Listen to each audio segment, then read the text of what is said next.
Welcome to the Bringing Intimacy Back show, where intimacy is real. If you desire to intimately connect with yourself, your significant other, children, family, friends, community, and higher power, this show is for you. We explore intimate topics, inspiring life stories, spirituality, and insightful tips on strengthening relationships. The show is hosted by Dr. April and her co-host, Coach K.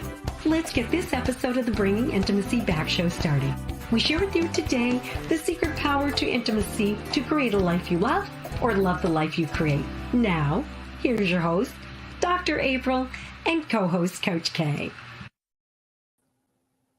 Welcome to the Bringing Intimacy Back show, where intimacy is real. How are you doing, Coach K? I'm doing amazing. And how about yourself? I'm doing great. Yes. And happy belated Valentine's to all our listeners out there. Absolutely, yes. Yes. This February is a wonderful month of love. Also, it's a month of Black History Month, which is just a great thing. And today we're going to be talking about being good enough as parents or partner. And as I think about that, I also just think about, just because I also said Black History Month, about the impact of all the mothers before us. Yes. Thinking about how my great-grandma, my grandma, my mom, and me. Yeah. And, just with the Valentine's, thinking about, did you give yourself that love so that you could give that appropriate love to the others? Yeah. I even wrote a quick article about it. It's so important that first hear and then share that love with everyone else, especially your little ones and your partner. Right, definitely. And if you didn't give yourself that self-love, it's never too late. Right. I tell some clients that to write a love letter to themselves, because the more you take care of yourself, the better.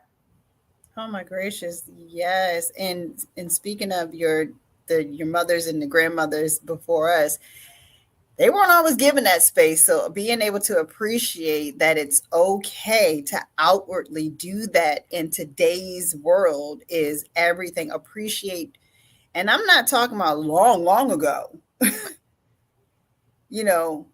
Thinking about a mother and a grandmother, that's not long ago. So appreciating the fact that it's okay now to love you and spend time with you to give to others. Appreciating that. Right. You mentioned a valid point, because a lot of our mothers and grandmothers did not have time to take care of themselves. And they just work. Helped other people, helped families out the community. Yes. And so now in this fast-paced culture, we're trying to do the same. Yes, but we're burning out because we also have additional pressures that they didn't have as mothers. All right. Like social media. Well, yeah, like social media, even the simple aspect also of just traffic. Yeah. Kids went to school in their local neighborhoods, so now, so many mothers try to put their kid in everything. Mm-hmm. So yes. So I am so excited that we have a specialist who's coming on to inspire, teach us, show us the way. Yeah, I'm really excited about this discussion. Yes. So we're going to later on meet Dr. Susan Landers, and we're going to meet her. She's a specialist, and she's a full-time professional who also, as a mom, and she struggled to raise 3 children, but she did, and she's going to teach us different ways of how we can manage stress. But before we get to that, this month we're also doing the charity of the month, which is a great thing. It's called Random Acts of Kindness. Which is always necessary. Yes, yeah. And just thinking about mothers and stuff and random acts of kindness. What happened this week is we, a group of us who are part of a church mother kind of thing, we went to a restaurant and we ordered meals, whatever. And we just gave this woman, this young mom, a lot of tips just to help her out. That's beautiful. That's awesome. She was so shocked. So that was great. But if you're out there and you're thinking, I don't know what to do, think about Random Acts of Kindness, a wonderful organization. I like that. Yes, definitely. So when we come back, we're going to take a short break. And when we come back, we're going to speak with Dr. Susan Landers about good enough parent and partner. We'll be back in a moment. A must-have for parents to be first-time parents, empty nesters, and parents all around. There are infinite ways to parent a child, but the trick is trying to figure out the best way that fits you and your child. Create strong connections during pregnancy, to not pulling your hair out during the terrible twos, navigating puberty, and having adult conversations with your adult children. The Intimacy of Parenthood covers it all, and it is now on Amazon, available in Kindle, Audible, and paperback. Welcome back to the Bringing Intimacy show, where intimacy is real. Welcome, Dr. Susan Landers. Thank you. I appreciate the invitation. I'm looking forward to our conversation. Yes. You've been instrumental in all that what you've done. And can you tell us a little bit about your background? Yes, I was a neonatologist. I practiced medicine in the neonatal intensive care unit for 34 years. I have treated thousands of critically ill babies, premature infants, and I have loved every minute of interacting with their families. Intensive care medicine is fun and rewarding, but interacting with the families really made it worthwhile for me, because these are babies that are very much wanted, usually unexpectedly premature or ill. So I enjoyed my career as a neonatologist. I also had 3 kids along the way, and that was a big shock. Most of us go to medical school and residency training and learn how to do everything doctors do, but nobody teaches us how to be a working mom. Yeah. And I like to talk about how much trouble it is to learn how to do that. I had so much trouble in my first 10 years trying to be perfect. I was in academic medicine. I was doing research projects. I was raising 2 kids, and then we were having a third. And I learned the hard way that I had to take care of myself, and I had to make choices about the priorities in my life. I didn't start out knowing how to do that. I was very fortunate to have a wonderful physician husband. He and I talked a lot of medicine. We both had high stress jobs, but we actually were able to create and maintain a really good marriage. And we're both retired now. Our children are all adults. 2 of them are married, and my oldest daughter has 2 kids. So I'm now a grandmother. And I love that even more than being a mom, because you can sort of check out and go home once you're done with the babysitting and the helping. So I have had a wonderful career, and I loved my life as a mom. I don't think it was easy. I think being a working mom these days is very, very difficult. And I like to write about that and post about that, because I think working moms nowadays have this notion, like I did, that they're supposed to do everything perfectly. They're supposed to be able to do it all.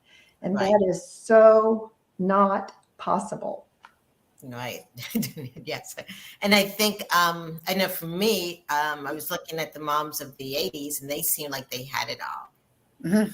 That's what they seemed like. Yes. There was even a commercial that said, "Bring home the bacon and fry it up in the pan." It was a fragrance commercial that told us we could be super moms, and it was like, okay, I'm going to go out and be a super mom. Right. You were fed that you could have it all. Yes. Right. And you said that you learned it the hard way. Mm-hmm. So what did the hard way look like? Just because there may be people out there that are Yes. not even knowing that it's the hard way that they're doing it. Sometimes I would carry my stress home from work, and my husband was a great barometer. He would say, "Don't you need to go take a walk or go for a run," or something like that. Sometimes I would forget to have lunch with a friend. I wouldn't stop and take more than 10 minutes for lunch and sit down and visit with a friend and share notes. Sometimes I just got so involved with everything I was doing at work that I worked more hours than were necessary. Mm-hmm. So the things I learned first were I had to exercise to maintain a good mood and my energy. I had to de-stress, and my husband was the best at helping me do that. And I had to rely on my friends. I really felt so isolated sometimes if I didn't chat with them, talk with them, have lunch with them. This was way before iPhones, thankfully, because I think we did a better job back then of sitting down together and talking instead of texting and looking at our photos on Instagram. So I learned quickly that there were certain things I needed to do to be okay. Mm-hmm. You know, just talking about potty training and bedwetting and sibling rivalry. And there were no internet information sources like there are today. So we had to use each other for experience and for guidance. And I think that really helped me a lot when I was a new mom. Right. And you mentioned mood and energy. And I know for me, as a young mom back in the day, when you come home and you extra work and you have no energy, you get, for me, sometimes it used to feel like your skin is crawling when your kids are grabbing on you. Right. Yeah. I don't know about Coach Kate, because I know you have 5. How was it for you? I went through a very tight time, and it was with number 4 that I had to stop in my tracks and say, I need to wean back. And it was one day when I was working 2 jobs. I was on my way to the second job, and my son grabbed my leg as if he would never see me again. I cried on my way to work, and it was that day that I decided home gets me first, work gets me next. And I've lived my life with that philosophy ongoing. That is so wonderful. I had a similar experience around the age of 40. We had moved to a new town. My husband got a great job offer. We had just had our third child, and my job was okay. New NICU, new hospital. So I left all my friends behind. I got busy working too many hours, and I neglected to take care of myself. And I became depressed. And through my recovery from that depression, I'm not actually sure if it was clinical depression or working mother burnout, but it was enough to stop me in my tracks, like you say. I had to meet with a therapist and talk about my issues and learn that I wasn't even on my list. I had forgotten to put myself on my list of priorities. I was running around taking care of everybody, new house, new schools, new teachers, new job. But I had forgotten that I was important, that if I didn't take care of myself, I couldn't keep the rest of the family afloat. So that episode stopped me in my tracks, and I was forced to reevaluate my priorities. As you said, Kay, kids came first, job came second. I think, well, I don't think I ever put myself first. I think I put my children and my husband first, and my job up there kind of tied with my husband. But I did learn to put myself on the list. Yes. Well, I definitely, I'm queen of putting myself first. Many people in my world don't get it until they get it. But and my children will tell you, oh, we know you come first. And I need them to understand that, because if I'm no good, right, I'm no good for anything, and especially for them. So true. Right. And it teaches them, I think, also that importance of self-love, taking time for self, when you say, hey, I need some moments for myself, just to take a bath, hang out with friends, and that kind of stuff. Right. I had a son who liked to go running with me. He was like a preteen. And that was really wonderful because we had moved to a new city where we lived out sort of out in the suburbs, and there were lots of rolling hills. And so we actually got out several days a week to run outside. And that's when I discovered that being outside in nature was such a crucial way to take care of myself, not just exercise, but getting outside. And I even did things like playing softball with my kids in the neighborhood. I did things like that. When I wasn't at work, man, I was tuned in to things that made me feel better, gave me free time, gave me more time with my children. Mm-hmm. That's awesome. I love to hear you say that you were out playing that softball because Oh yeah, I love it. Riding bike. It made you feel just free. It's wonderful. Playing with children is the best. My youngest still remembers I taught her how to play t-ball, and my son remembers I taught him to throw and catch. My husband's kind of a nerd doctor type, and he's not a sports person. So I was the one that was outside with the kids, running around and playing games and riding bikes. And I loved it. It has always been one of my methods of filling up my cup. I don't know that I did very many bubble baths. I did with the girls, but I sure did a lot of playing outside. I found playing outside to just be really up there for me to feel energized, spirited, actually settled, if that makes sense. Yeah. Yes. It really worked for me. Yeah. Did any of you get backlash from your jobs when you were putting your kids first? I know I was working at a school, and my daughter had something to do, and I was like, I cannot be there. And this was like a Saturday or Sunday, I can't even remember. And I had a female boss who told me, well, you're not really here for the kids, or you're not here for kids, or you're not a kid person. And I'm like, I have my own kid too. Yeah, but I know that women get that pressure. Yes. Especially in corporate America, because I've worked corporate also. Yes, and I'm not sure if in the medical field you had that pressure of. I did. So my second job, there were women in my group, and they were pretty willing to trade off and cross cover so we could get to each other's school functions and things like that. And then when I moved to Austin, my kids were all in elementary and middle school. I joined a group of 9 men, and all of them were married to stay-at-home moms. And these were all lovely women, but these men were so used to having everything done for them. And one day I came in and I said, could somebody cover for me? I've got to go see a school play or talk to the teacher or whatever. And they looked at me like, what? I said, guys, don't you ever go to school and talk to your kids' teachers? No, our wife takes care of that.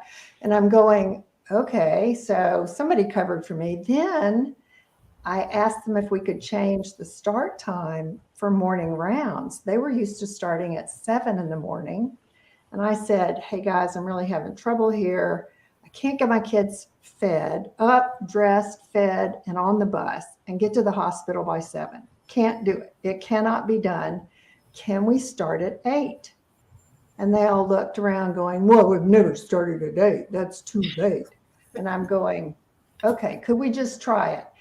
They tried it.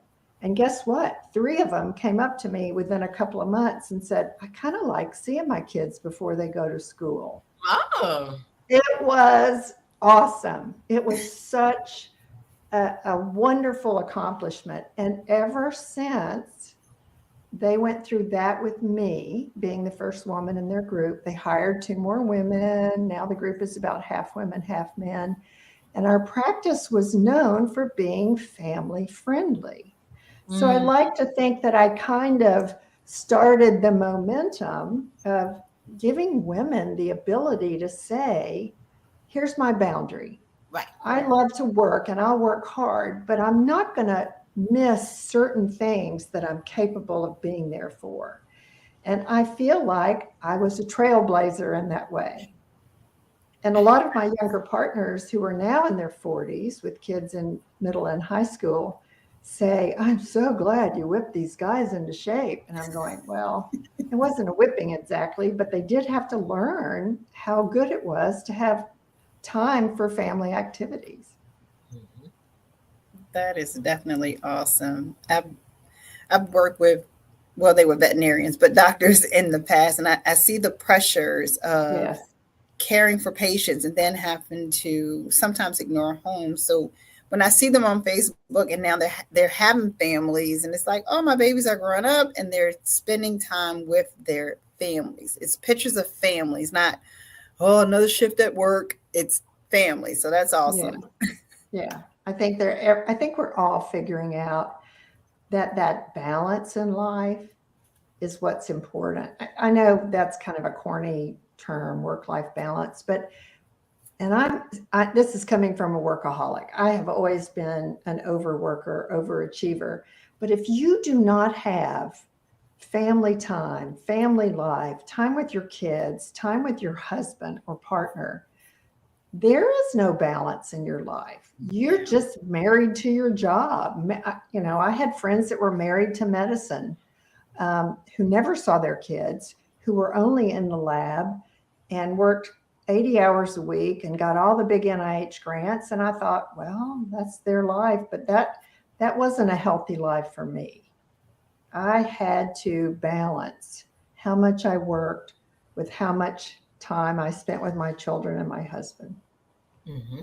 Yeah, because you can't go back and get it. You No. cannot go back and get that time, but you best believe that job will continue on while you're trying to search for that thing that you didn't do back then. Right. And those family moments for children help them develop relationships, help them learn how to compromise, you know, help them understand what quality time is and that connection, that, you know, intimacy of being fully present. So, Yes, it is wonderful as I look back on it. And I'm having the best time enjoying watching my older daughter be a mother. She has a 2-year-old and a 6-year-old. And sometimes I just sit there and smile and watch her, and as she's interacting with her kids, whether it's difficult or pleasant, I just savor the moments, because she looked at me one day recently, she said, "Why is being a mother so hard?" I said, "Oh, honey, it's just the way it is sometimes. And you'll get through it. You're doing a great job. You're right where you need to be." And she said, "I know, but I wish I could feel better about this." I said, "You're working a full-time job." She's a pediatric ICU nurse. You have 2 children. She's working on a master's to get her nurse practitioner degree. Wow. She spends at least 3 days a week with her children and doing other things, trying to take care of herself and be a good wife. I told her, I said, "You are right where you need to be. This is a full life. Mm-hmm. You have pushed it as far as you can push it, and it's okay." She said, "Mom, what do you think if I pull back, maybe only work part-time?" I said, "Right now, while you're working on a master's, that's a great idea. Pull back 1 less shift a week. That is perfect, and you'll be able to breathe." And later on, she said, "Boy, that made such a big difference." Mm-hmm. Yeah, sometimes we don't know when we've taken too much on our plate. But I think I knew. Yes. But it took me a while to figure out what the feeling was. Exactly. The feeling was being too wound up, being too overdone, being too pressured. Right. And I think I learned to kind of read that barometer. And as I said before, my husband was always wonderful at saying, "You seem a little frazzled today." Or, I mean, he would say, "Are you okay?" He really had a talent for that. And he was one of these laid back guys, everything is fine. And every day is a new opportunity to have a good time in medicine. And I'm like, oh my gosh, because in the NICU, things are kind of exciting, and emergencies and things like that. So I had to learn to de-stress, and he helped me recognize when I was overly stressed. I think the fact that you didn't push your daughter further into that hole that she could go in, that most women, and we do it unconsciously. You got this. You can do this. while we're trying to encourage, we don't realize that we're pushing whomever it is that sought, our help, support. We're pushing them further into a place where they really don't have it. And they really just needed somebody, especially a mother, to say, baby girl, if you need to pull back, it's perfectly okay. I know you can do it, but you don't have to at this time. So dial it back. So that means everything. Yes, I was so proud of her, really. And she can't, I didn't say a word, I just knew she was working a lot and in school and 2 little kids and a husband, and she figured it out for herself. I'm very proud. Mm-hmm. Yeah, definitely. So as women are out there listening and maybe they're feeling burnt out, what kind of tips could you give them? Burnout is serious. And whether you're just stressed out, whether you're tired, whether you're emotionally overwhelmed with work or family, I think what burnout tells us is to take a break, get some space, step back. There is no way you can figure out what to do and what's contributing to your overload unless you get a little space and think about the issues. Talking to a good friend is very helpful. Talking to a coach or a therapist is icing on the cake. But I think a mom can do it if she's feeling burned out by talking to her partner or her husband, talking to her very best friend, confiding in them what she's feeling, and allowing those people who love her to say, you're right. You are doing too much. You are overly stressed. You are overwhelmed. So the first step is to actually be self-aware, to actually know that you got yourself in this pickle. I did that because a partner came up to me once and said, "Are you okay?" And I went, "What do you mean? What's wrong?" He said, "You're so cynical. Have you lost your compassion?" And I went, "Oh my God, maybe I have. What's wrong?" And I went home instantly and started talking to my husband about it. One of my partners noticed this. Maybe I was too short with one of these dads, and this baby is so difficult. And my partner and I sat down, my husband and I, and he said, "Well, what's bothering you?" And by talking with him about it and kind of making a mental list, I was able to get at what was overwhelming me. Then I started to do regular stuff to take care of me. I started to ask a friend to lunch and talk and laugh and tell stories. I started to exercise more. I started to get outside and walk in the neighborhood. I picked up a hobby, needlework. I like to do cross stitch. It's very calming, very meditative. And I made myself do these things 2 or 3 times a week. And I noticed that those things started to make me feel better. I noticed that what I was doing was taking care of me. When in fact, what led me to be burned out was taking care of everybody else. Yeah, right, definitely. And so the first thing is you have to be aware of where you are and what's happened. The second thing is that you have to figure out what makes you feel better. Now, sometimes it's a job change. Some people are so miserable they can't stand their job and they need to change jobs. Sometimes it's a difficult child or a child with special needs or a marriage that's in trouble. All of those things count, and all of those things add up when we're working full time and raising a family. It all rests right here on our shoulders. We all carry it around. And if we don't dissect it to figure out what our issues are, there's no way we can fix it. Right. Right. And I was just thinking of those single moms and even single dads out there who maybe do not have a partner. Yeah. Yes, it's really great to have a support system, whether it's best friends, And let's say if you don't even have any support system, then maybe starting to create one, whether it's joining groups, churches, you know. Yes. Other than that, I asked one of my best friends who was divorced when her daughter was 2. I said, "How did you do this as a single mom? I just can't even imagine how you could work this hard." And she said, "We traded off.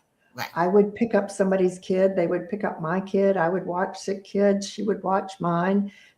My mother-in-law helped a little." I said, "So you just called in your troops, right?" And she said, "Yeah, I did. It's exactly what I did. I didn't have a husband or partner to help me." Mm-hmm. So I was really lucky because I always had a partner that was very helpful. And when he wasn't helpful, he didn't mind too much if I reminded him how I needed help. Mm-hmm. Yes. So, Yeah, but definitely, like you said, having support. And then the other thing I was thinking that it's so difficult as moms, because I heard this from one of my clients recently. You don't get the thanks. No. When they're little, when they're preteens, you know, yeah. See, I had a mother, she's like, "Oh my gosh, I'm doing all this. I stopped my job for these 2 little ones." And they're just, just being a mess and all this. Yeah. So at home, we don't really get the thank yous that we do at work. No, we don't. Oh, come one day. This years later, decades later. I think I did from my husband. Right. And because I told him, here I am, I'm in this situation. I want to be the perfect mother. That's not possible. So I'm aiming to be a good enough mother. The concept was out there, and I embraced the concept of being a good enough mother because I wanted to work full time. I liked being a doctor. And I also wanted to raise my 3 kids and be involved with their lives. And so I figured out slowly that to be a good enough mother, I had to be willing to miss some things, not the big things, be willing to let someone else look after my kids, be willing to ask my partner for help when I needed it. And he was good about saying, "You're doing fine. You are a good enough mother." If I would complain, "Oh, I missed the so-and-so. Oh, I wasn't at this party or this soccer game or that swim meet," he said, "You're at 90% of them. Give yourself a break. You're doing fine." He would actually give me the feedback that I needed. And I bet, April, you could get that from a friend as well, or from a parent or a mother-in-law. You could get the feedback that you needed. But it takes saying to someone else, "Am I doing okay? I mean, can you give me a little feedback? I'm feeling just a little shaky here," like my daughter saying, "Mom, this is so hard." And I think we need to be willing to say to our friends, "This is hard. You're doing a great job. You're doing everything you need to do. Are you taking care of yourself enough? Don't ask so much from yourself." So learning to be a good enough mother is really hard for a lot of working women. We expect more from ourselves, I believe, than we are capable of giving. Right. Exactly. Yes. Yeah. Yeah. Well, thank you so much for being on the show. If people are out there listening and they want to find you or get to know what you do, tell us a little bit about how we can reach out to you. My website is susanlandersmd.com. I'm on social media as Dr. Susan Landers, Instagram, Facebook, Twitter. I also write a newsletter. I have some resources on my website.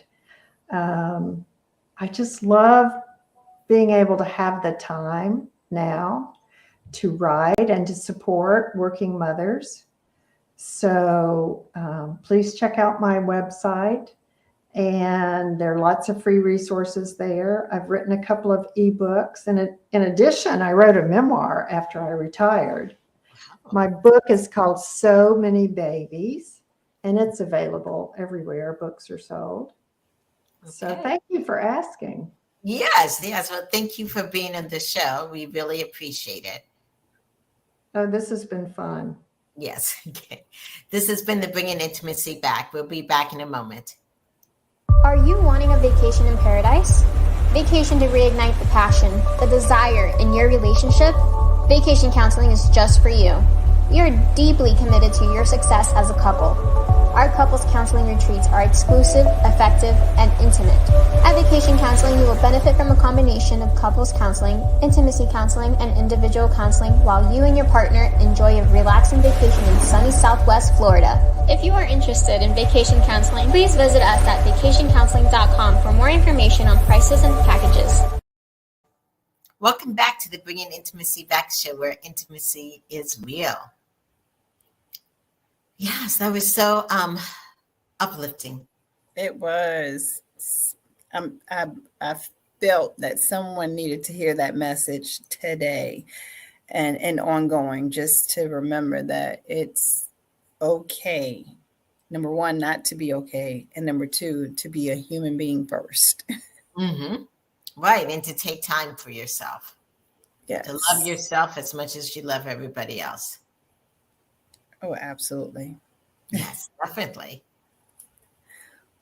And we have some more upcoming great shows that's going to be a valuable resource. And this month is going by so fast. I say that at the end of every month. I guess it's only 4 weeks, but wow. So on February the 23rd, we have Survive to Thrive, How to Get Intimacy Back After a Narcissistic Relationship with woman warrior Christina. On March the 2nd, we have Life After Death with Tina Irwin. And then on March the 9th, we have, I told y'all once before, something special coming for you guys. So make sure you're tuning in for that. And then on March 16th, we have Losing to Winning Relationship Strategies with Nancy Pickard. Really good lineup coming up. Yes, yes. So exciting. So thank you guys so much for listening. And if you were inspired by anything we said or even with our guests, follow us on Twitter, Instagram, Facebook, and YouTube. And definitely check out Dr. Susan Landers and her information about being a mother, the struggles of motherhood, and just being good enough, as that's all we can be in this world today. Yes. We will see you guys next week. This has been the Bringing Intimacy Back show, where intimacy is real. Bye, everybody. Thank you for listening to today's episode of Bringing Intimacy Back, where intimacy is real. You can also find us at bringingintimacyback.com, LinkedIn, Facebook, Instagram, Twitter, and YouTube. Dr. April Brown's 7-book series, Improving Intimacy, is now on Amazon. We'll see you next Thursday at 3:30 p.m. Don't forget to follow, share, and subscribe.